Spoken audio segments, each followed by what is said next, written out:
Hello, ഇന്ന് നമുക്ക് ഇതേപോലെ കുറച്ച് തുലിപ്സ് ഫ്ലവേഴ്സ് ഉണ്ടാക്കാം. അതിനുവേണ്ടി ഞാനൊരു ക്രേപ്പ് പേപ്പർ ഈ ഒരു രീതിയിൽ കട്ട് ചെയ്തെടുക്കുന്നുണ്ട്.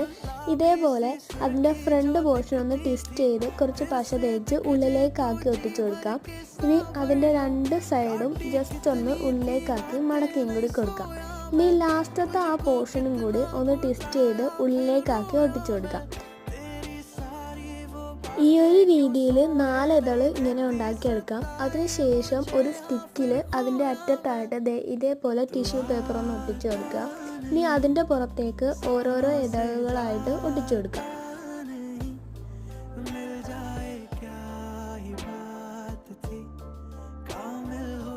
അപ്പോൾ തുലിപ്സ് ഫ്ലവർ റെഡി ആയിട്ടുണ്ട്. ഇനി ഞാനൊരു ലീഫും കൂടി ഒട്ടിച്ചു കൊടുക്കുന്നുണ്ട്.